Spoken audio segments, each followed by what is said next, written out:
Hello everyone, welcome to another video. Today I will give you guys some tips and tricks on what I do to make the fighting PvP become a little bit easier for me so I can have the advantage over my enemies.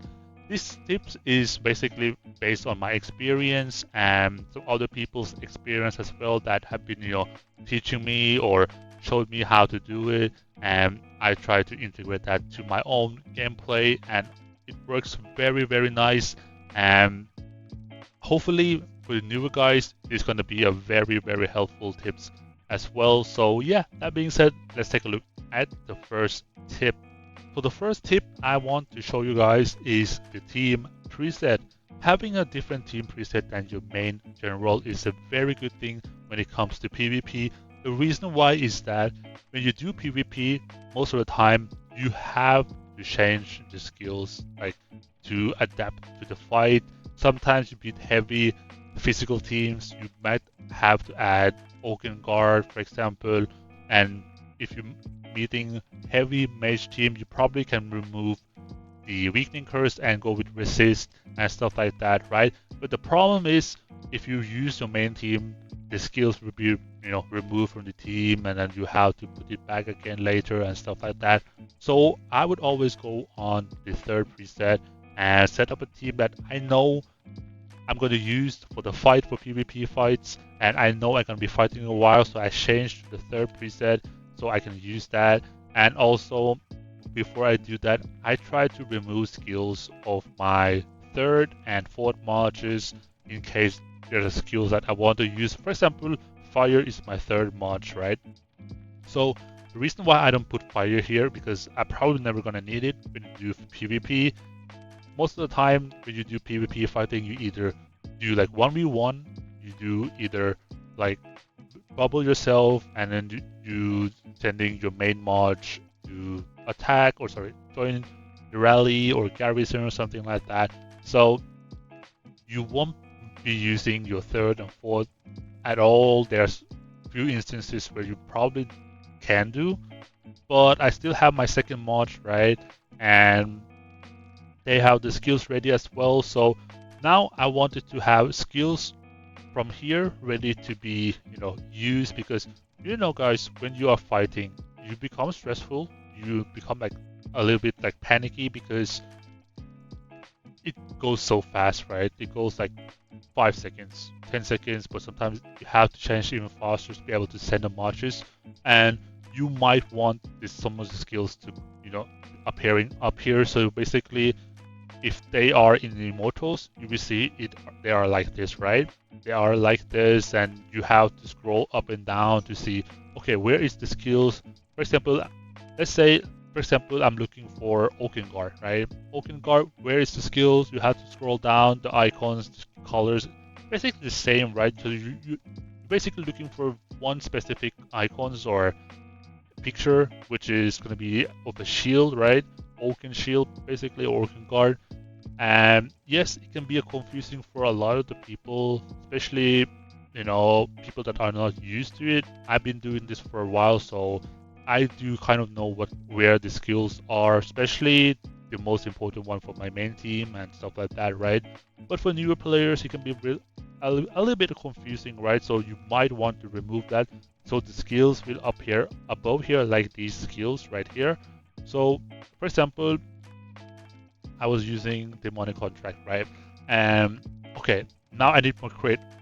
I need to change really fast. What do? I go look at here the skills. I cannot find it because they're written somewhere. But if you have it like ready like this, right, you can basically use it right away, which is a very good thing to do because now you have several skills ready to be put here and swap in case you really need the skills, right? You need to be adaptive, you need to adapt to the enemies, you need to adapt to your own rallies or garrison as well. So that's going to be the thing that you can do as, one of the things that I believe is quite important if you are, or you plan to be a good PvP player. So yeah, until the next tip. So my second tip is about talents. The talents you have is basically if you attack somebody, you will have this talent available, and of course, when you defend as well, you have these talents available. So if you're fighting 1v1, there's one thing you can do, right? That you can exhaust enemy talents. You can either use a fake march. How do you use a fake march, you say? You can remove all the troops right here, right? So become one, or you can use one immortal with one troop as well. You can send them like this. And if the enemy is using a talent, right, it will show up right here, for example, one of these talent right that, and it will proc the talent unless they are manually and or actively, put it on and off themselves when they're attacked. But usually if you send like a full march like this, right, the enemy will have a difficult time to spot if this march are fake or not, because most of the time, let's take for example, let's go attack this one, right? This one. So if I send this march right there, and if I send another march, which is going to be very similar to this one, right? Like this one, you're going to see that the troops here are very similar to each other. It's very difficult to spot the differences.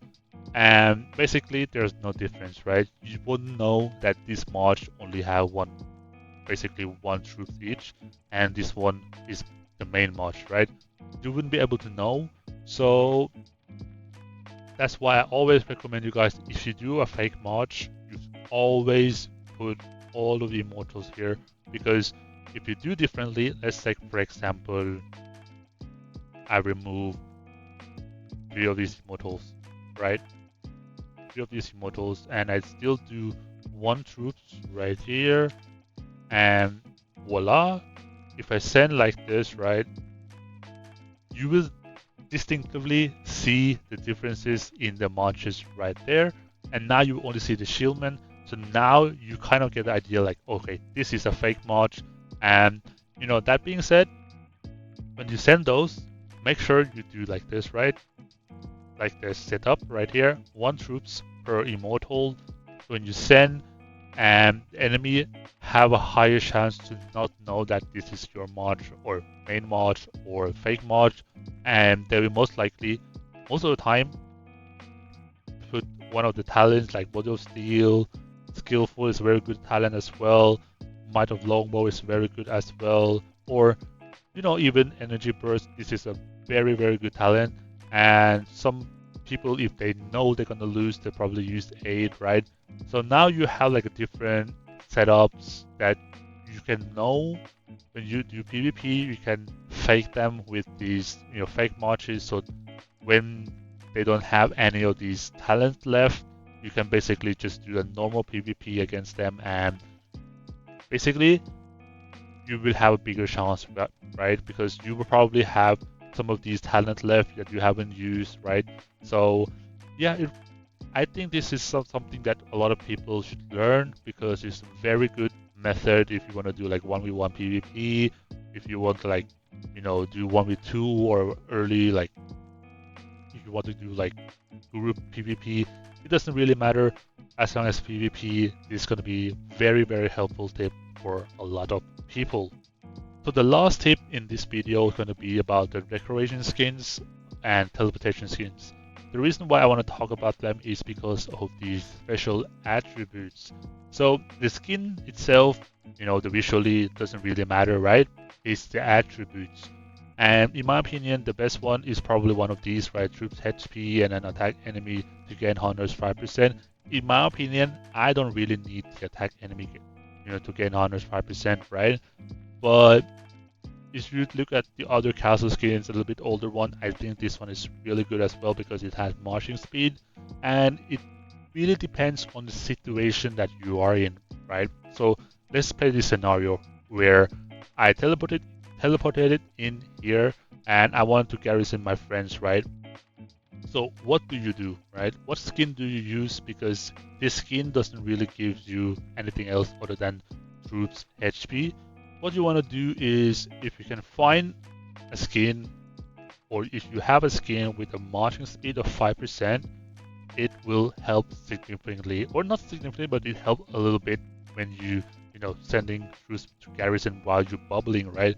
And same thing just apply when you rallies, right? You want to join rally, this can be very helpful. But if you're hosting rallies, I think this one gonna be very good. If you're looking for honors and you're winning, I think this can be a very, very good skin. Also, you have like more free-to-play friendly castle skins like the Wind Dragon, which have also 5% marching speed. Is very good, right? And then you have Fire Drakes, which have the Earth Dragon, where you have more load of troops. You have attack enemy gunners here as well, so you can switch around depending what you're actually doing in the situation.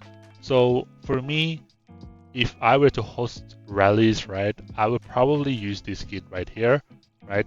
I think that's fair because I don't think you get any specific extra boost from 5% in the rally boost. So for example, let's take here, right?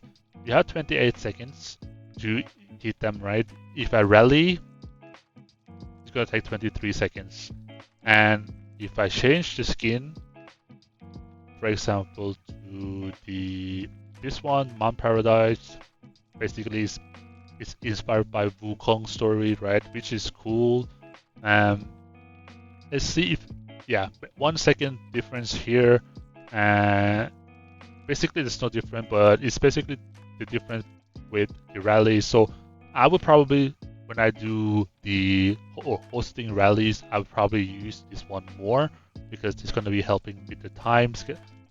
Marching speed. 1 second can be, things that make you change. Basically, if you're sending rally here, right? When enemies are sending rally towards you as well, you can instant recall, and that would be very, very helpful to get that extra second advantage over your enemies, because some of the skins doesn't have it.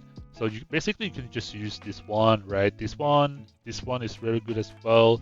And of course, the new ones you have like troops, HP, which is going to be a very benefit for your march. But you probably have to wait until next seasonal event, as the making of this video, before they drop a new skins. We probably have troops HP 2%, and then you have something else here.